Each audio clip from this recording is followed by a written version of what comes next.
Let's review. Determine the following ratio. Write L if it belongs to liquidity ratio, S for solvency ratio, and E for efficiency ratio. Number 1, accounts receivable turnover. Number 2, asset turnover ratio. Number 3, debt ratio. Number 4, equity ratio. Number 5, quick ratio. Number 6, acid test ratio. Number 7, current ratio. Number 8, debt to equity ratio. Number 9, inventory turnover.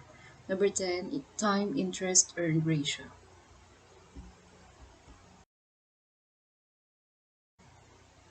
Welcome to week 8 of FABM, to our topic, types of bank accounts.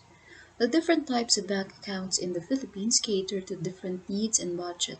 Before you open an account, carefully consider which bank account type will work best for you.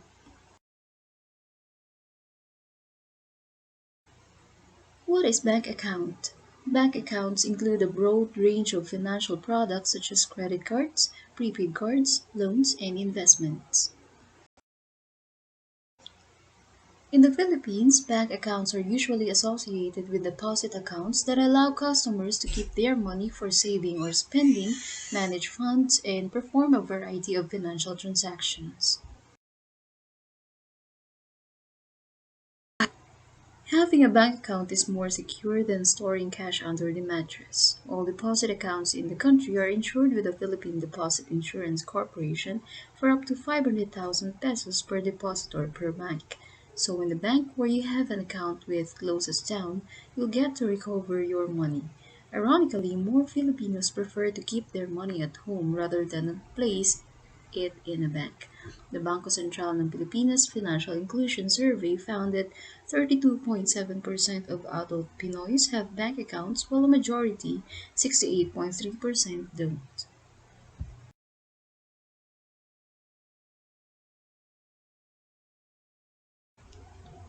A savings account is a good place to keep your savings, extra cash, or emergency fund.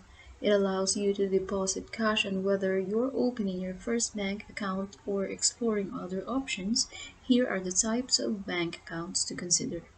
Number 1, savings account. Number 2, checking account. Number 3, time deposit account. Number 4, dollar account and other foreign currency accounts. Number 5, joint accounts. Number 1, savings account. It checks as well as withdraw funds, but you can't issue checks.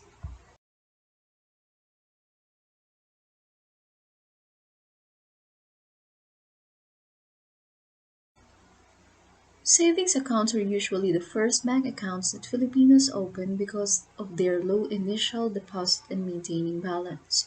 You can open savings account for as low as 100 pesos and maintain it with only a 2,000 balance. This is why a savings account is ideal for children, teenagers, and adults with no stable income. However, savings accounts pay low interest with annual rates of less than 1%. There's also a penalty fee ranging from 200 to 500 pesos if your balance goes below the bank's required maintaining balance for more than 30 days. You'll be charged an ATM service fee when you make a balance inquiry or withdraw cash from the ATM of another bank. Banks also impose transaction limits per day and per single transaction.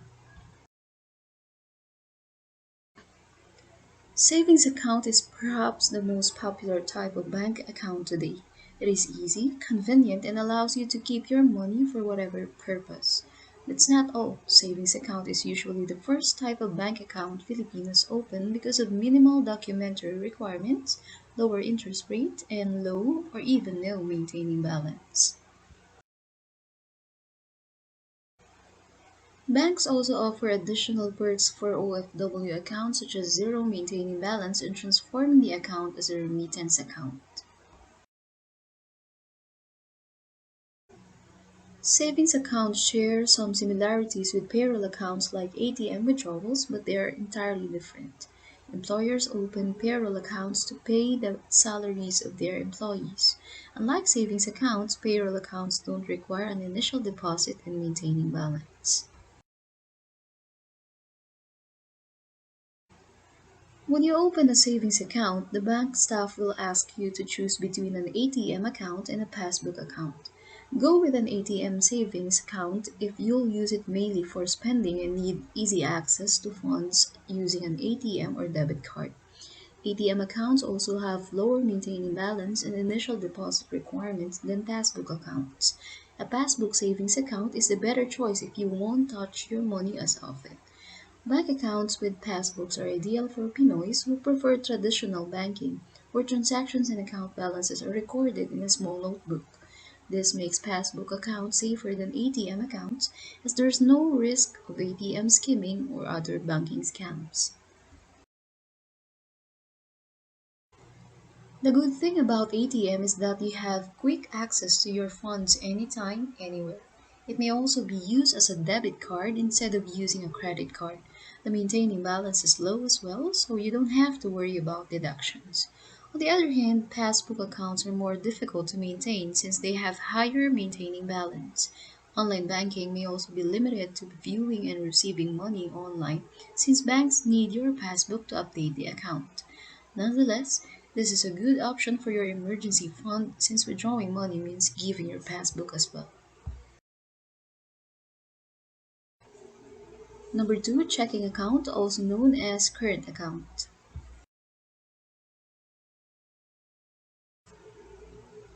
A checking account is a basic deposit account that's different from a savings account. For one, it costs higher to open and maintain checking accounts and saving accounts.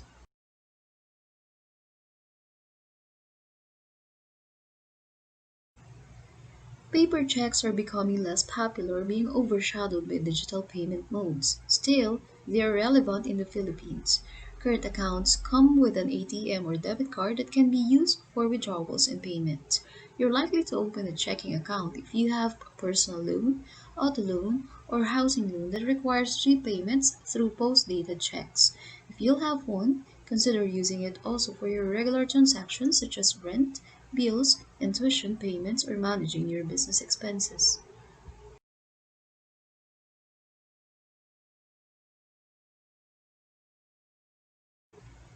Many Filipinos opt not to get a checking account since it is more expensive to maintain. Plus, check payments are less preferred method of payment in most transactions, so getting one may not be recommended. Still, you may be required to get one if you plan to apply for a loan of any type and the lender requires post-dated checks as payments. This could come in handy for payment of other expenses like utility bills and your child's tuition fee.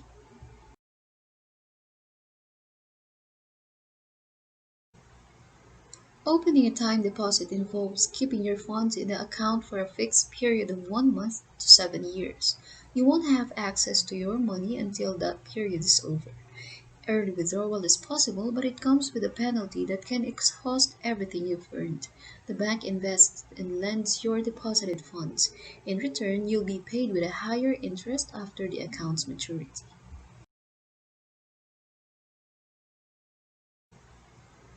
Opening a time deposit involves keeping your funds in the account for a fixed period of 1 month to 7 years. You won't have access to your money until that period is over. Early withdrawal is possible, but it comes with a penalty that can exhaust everything you've earned. The bank invests and lends your deposited funds. In return, you'll be paid with a higher interest after the account's maturity. Time deposit interest rates in the Philippines can go higher than 1% up to 3.5%. The higher the amount you deposit and the longer you hold it in the bank, the higher the interest you'll get. Number 4, dollar accounts and other foreign currency accounts.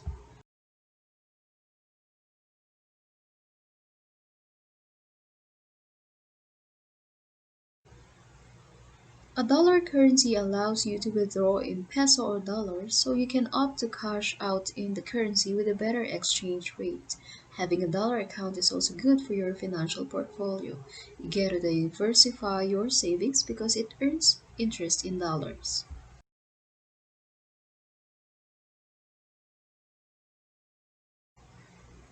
Most foreign currency bank accounts in the Philippines come with a passbook and are typically available in the following currencies: Australian dollar, British pound, Canadian dollar, Chinese yuan, euro, Hong Kong dollar, Japanese yen, Singapore dollar, US dollar.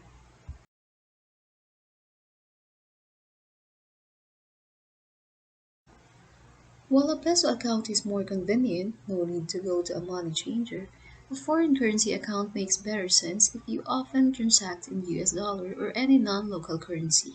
Foreign currency bank accounts are also a great option for the people, OFWs, and their families who want an easy and secure way to remit and receive money from abroad through bank deposits. Frequent travelers, entrepreneurs, especially online business owners with international customers and suppliers, and anyone who makes and receives payment in foreign currency.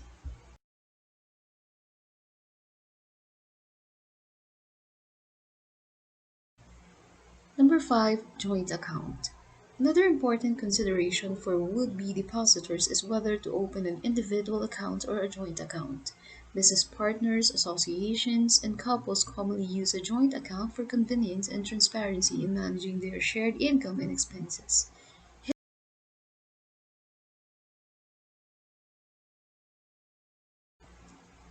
Joint accounts come in two types: joint and joint or accounts. A joint end account needs the signature of both account holders for withdrawals. On the other hand, a joint or account allows a co-owners to withdraw anytime without the other person's signature. Only a passbook, no ATM card, is issued for and accounts, while or accounts provide an ATM for all account holders. That would be all for this session. See you next meeting.